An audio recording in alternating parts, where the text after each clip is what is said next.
Still there? You're back? Yep. I can see me. I can't see you. I don't know why, but I don't know. I can see you though. okay. Well, I look Sorry. fabulous. Can you see me? Yeah, you look beautiful. Thank Look you. like you're on holidays. I'm a wanted poster. um, did you, while making the film and while looking for material, did you start to question filmmaking in general more? Like what did you as a documentary camera person and filmmaker? Absolutely. I think because, I started as a documentary filmmaker 25 years ago before the internet existed. And I think we made a lot of honest promises to people at the time about our capacity to control their images. But in fact, the future proved that we were lying. We now can't control any of the images that we film. And I think we are all grappling with the onslaught of images from all over the world that are coming at all of us all the time. And so it was this sort of combination of thinking about the ethics of representation. How do we represent violence that happens to other people? Do we show people's dead bodies? Do we show people's hurt bodies? Why? In the service of whom? And, also for me, these questions about what do we owe the people that we film. And I think there's a way in which I was getting tired of the way a documentary film was only paying attention to our good intentions and not necessarily looking at, what does our work do in the world and what does it do to the people we film, as well as what does it do to us, those who watch and those who make. That's what you talk about in the film. What it did to you. How do you compensate all these scenes that you watched through the camera lens? Well, I think one of the things I discovered in making this film is how much I had compartmentalized and stored inside of myself. But one of the kind of beautiful discoveries in making the film is the strange ways in which memory functions. And at the time I started making the film, I couldn't remember anything. Like, I couldn't remember where I had been the week before. But once I started looking at footage, I realized I could totally remember the eyes of anyone I had ever filmed. So that became very moving to me. The fact that even someone I just filmed for a moment passing on the street, that I remembered their eyes. You always try to get in eye contact with the people that you film.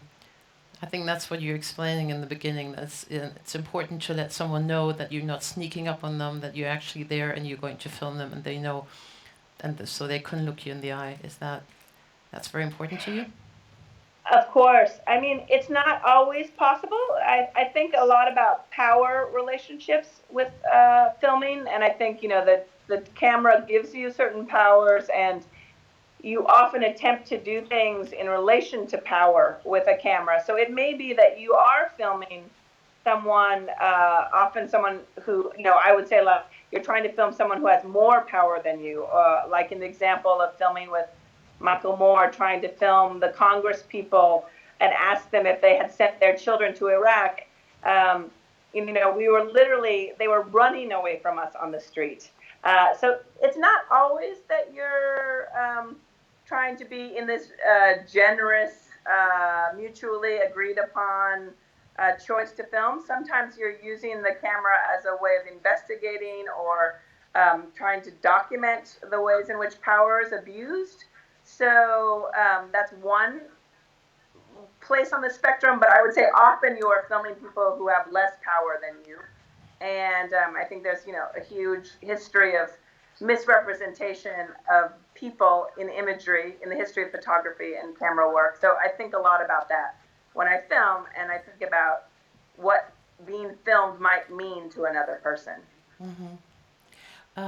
Was it hard to get permission? Because we've been talking about the title here is Fakes, Facts, Footage, and we've talked about using archive material. How much does it cost?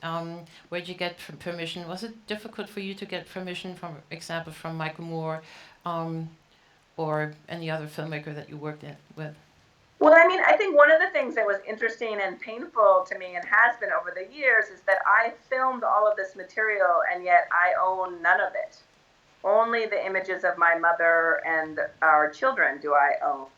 But all of the rest of it belongs to other directors or corporations.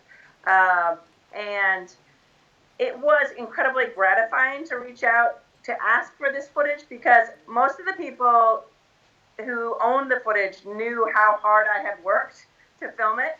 And so most people knew that in a certain way they owed me access to the footage. And Michael Moore, for example, was incredibly generous and just said, take anything you want.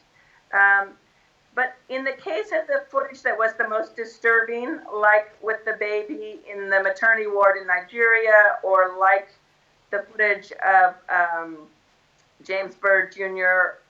And his body, that footage, the directors and I had very long conversations about how the material would be used. And I think that has a lot to do with how disturbing the material is and was to us ethically when we made it. Did you show that the film afterwards? Did they see the film and did they? What were the comments? I mean, one of the interesting choices that came about in the making of the film. Initially, I was really determined to ask the permission of every person who is shown in the film. So it's one thing to ask permission of the director who owns the footage or the corporation that owns the footage, but then it's another thing to get permission from the people in the footage. And in many cases, we didn't even know, the people going, I don't think you saw this shot, but there's a shot at the end of the film where people are walking back and forth on a street in Liberia. We never knew the names of those people who we filmed. And so I was really determined to go back to everybody and say, can I have permission to reuse this material in a new context? And my producer actually was very, she was very strong in this and said, you lost your chance to make this film in Afghanistan because you had so much respect for the subject's concern about her image, and I'm afraid you're going to lose this film too. And so it was a real moment of reckoning for me to admit to myself in some ways that it is impossible to be ethically coherent in work with images. Intentions are one thing, and so I chose to finish the film not having shown it to every person who is in the film, and yet I feel a lot of conflict about that. And I've worked since the film has been made to show it to different people. Hey, Viva, you want to come say hello to me? Arrival of a 5-year-old child who is now 5 after being 1 in the movie. How long did it take you to put together the material? I was going to say, she certainly did not give her permission to be in the film. She didn't give informed consent, right? The film I shot in Afghanistan fell apart in 2013.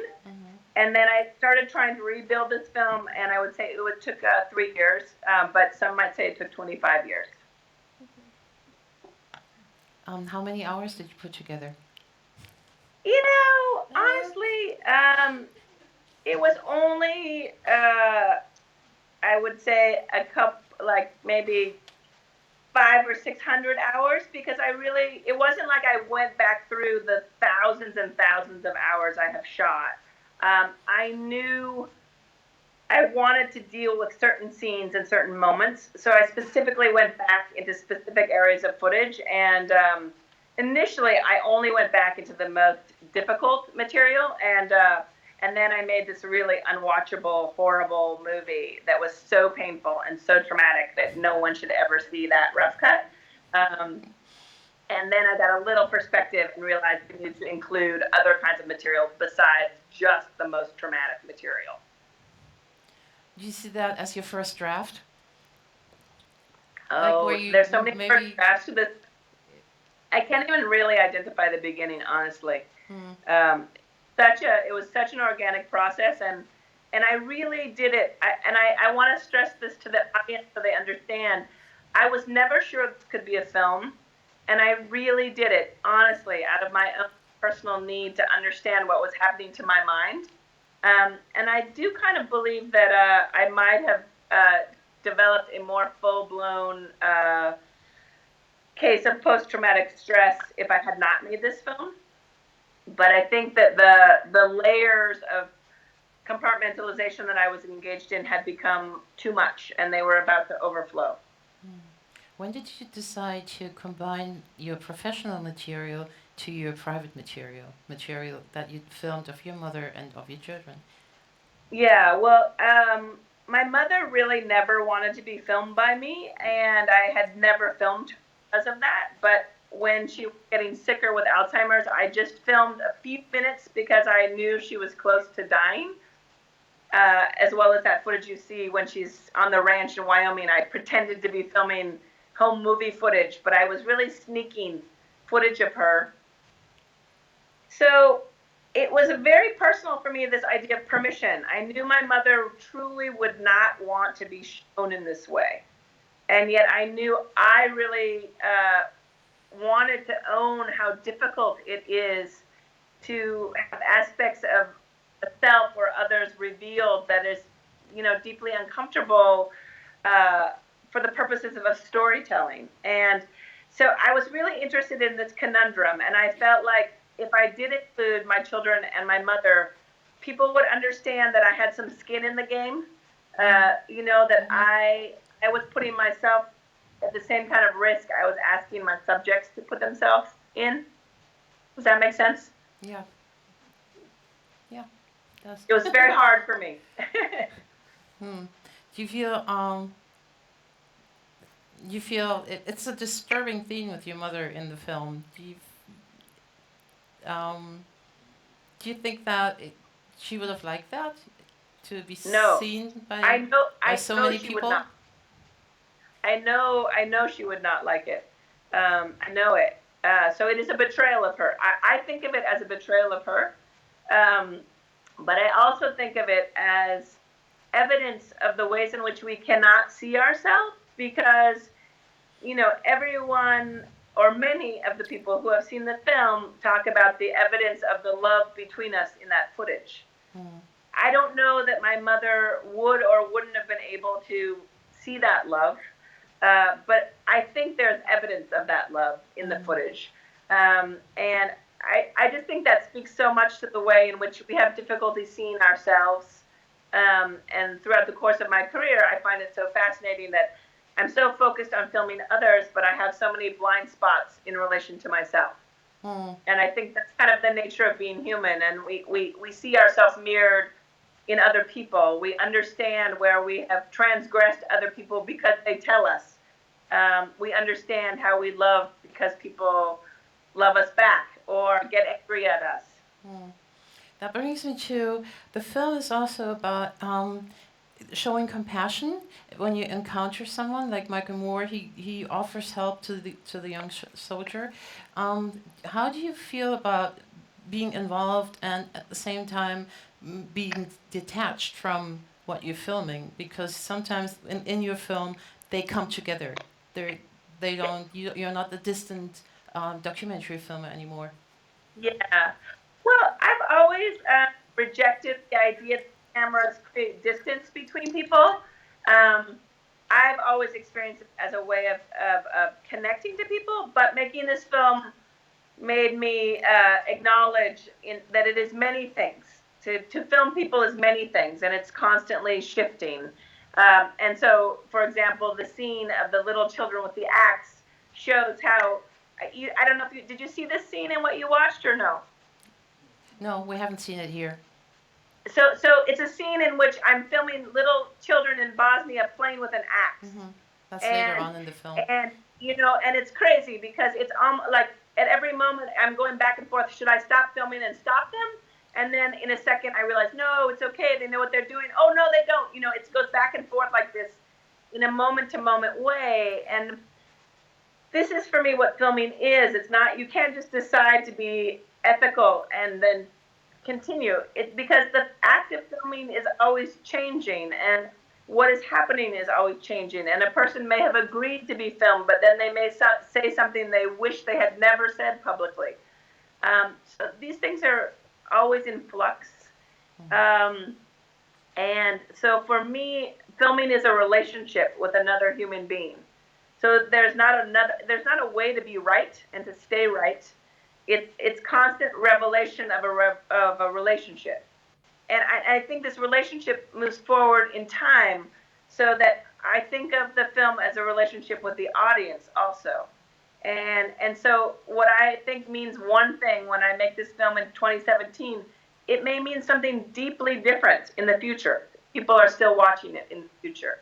And so I'm very interested in that, and the sort of the contradictions that exist in that, and accepting the contradiction. There is one of the scenes that we watched here is the beginning of the boxing scene, and then later on you keep following the boxer, and he gets really angry, and when as a spectator you kind of expect him to hit the camera. He's that angry. Yeah. He's so close to the camera. He's so close to you, and then he runs out and he embraces his mother, but you keep following him. Do you think that this turns into voyeurism? Where's the difference between filming and actually the voyeuric part of that? Yeah. Well, I think you can't know when you're filming. You're often riding the edge of exploitation when you film. You're absolutely riding the edge of invading people's privacy against their will. So in this case, the boxer lost the championship, not to give the film away or anything, but I was devastated for him because I had seen him training and preparing, and I didn't know him. I was filming him for the first time, but I really wanted him to win. I could see how much he wanted to win. And when I filmed his loss and he came, sort of heading back down the hallway, I knew he was furious, and I filmed him as he goes into the bathroom and he's breaking things and screaming, and I didn't follow him all the way into the bathroom, which I think early in my career I might have done. And I might have completely transgressed his privacy. But I waited at the edge of the bathroom, and then he comes back out, and I follow him back down the hall. And I actually showed the boxer this footage and said, I was afraid that you would hit me. And he said, I never hit a female. And he said, I knew you were with me. So I think in some way I was hoping to convey to him that I cared, that he had lost. And I think he actually felt that. At least that's what he said after the fact. But that's what I believed when I was filming him. We watched a couple of films today that were made from YouTube material, people fleeing from Syria or Afghanistan, or people going on the journey to Poland, from Israel to Poland, going on it's like a, what is it? It's a memorial, and people get material from YouTube and add it to a film. Now people film themselves all of the time these days. How do you feel about that? And how is that interfering with actually making documentaries as a professional camera person? Well, I'm very interested in the new landscape that we're in, and I know that it has changed the landscape for me as a documentary camera person in some ways that I totally invite, and in other ways that I'm very disturbed by. Certainly, like I mentioned earlier, before the internet existed and before everyone had cell phones and were camera people themselves, it was rare for people to be filmed.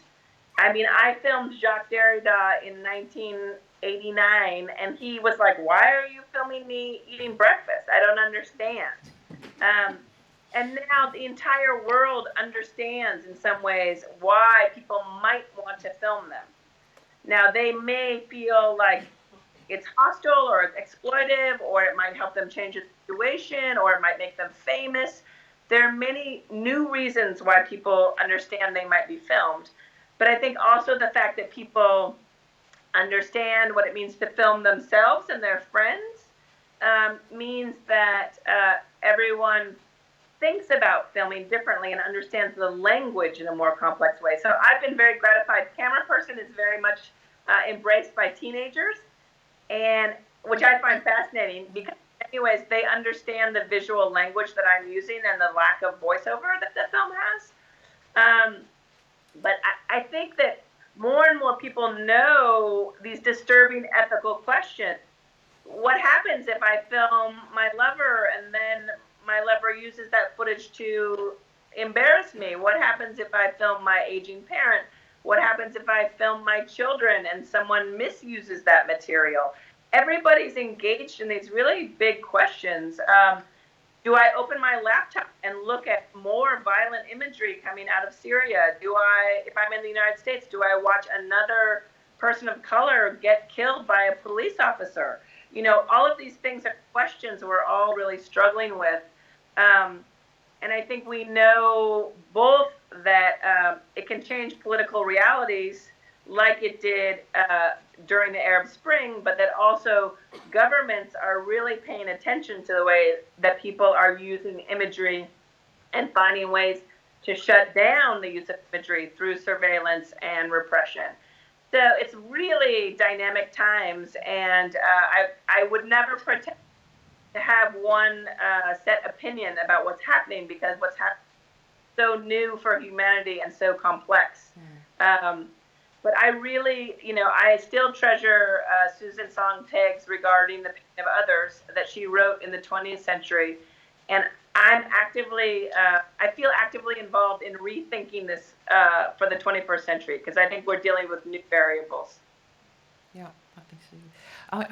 What new project are you working on? Well, I'm working on a crazy new project that goes deeper into this territory. So my father is 84 years old, and I'm making a comedy with him about his death. He's going, it's like the Groundhog Day of dying. He's going to die over and over again in a documentary film in which his deaths are fictions done by stunt people. But my father now has dementia also, so sort of where is the line of his identity? What are we losing? Is he okay? He says he's okay to make the film a comedy about his dementia and his death. Is he? So in 2 weeks, I'm going to be filming his funeral while he's still alive with all of his friends and family in the church that I grew up in. Mm-hmm. So I'm asking literally a couple hundred people to engage with me in, it's a performance of his funeral, but we're also going to really do it. It's going to be one, it's not a fiction. We're going to do it together, knowing that he is alive, but also knowing that we are losing him. And then, you know, he's going to appear at the end of it, which will be the beginning of the movie. So I think I'm like full on in the territory. I mean, I really want it to be a funny movie, but so far a lot of what we're filming is like incredibly painful and sad. So we'll see where it goes. But it really feels like full on in the territory of how does film bring people back to life? How does film betray people? How does film honor people? That's nice. It's a nice, crazy, but way of phrasing. It's an interesting project, actually. Watching your own funeral. That's a thought. Yeah. Yeah. Yeah, it's a thought, right? Hardly anyone can do it. Yeah, and you know, I keep realizing the way in which I'm in denial or avoiding things, and I realize, like, okay, wow, I really have to speak my father, the real eulogy that I will really give to my father when he is dead. Can I do it now, and can I say it to him in person? I don't know. I'm going to try. So does it bring you closer in the conversation when you talk to him? Because then you talk about death, and does that bring you closer? Yeah. Every day we are talking and laughing about it, and every day we are talking and laughing about dementia. It's kind of incredible, and sometimes it's terrible, and sometimes it's hilarious. And he's very brave. He's very emotionally brave, and it's making me more brave. But yeah, it's really something. Thank you very much. We're running out of time. Okay. And I hope you have a nice time in Greece still. Oh, we are already. And thank you for the interview. Thank you very much, Kirsten The Johnson. audience for being there. I really appreciate it. I wish I could be there with Do you hear the applause? Could yes, you hear I appreciate it. I wish I could see you all. Bye-bye. Bye. Thanks.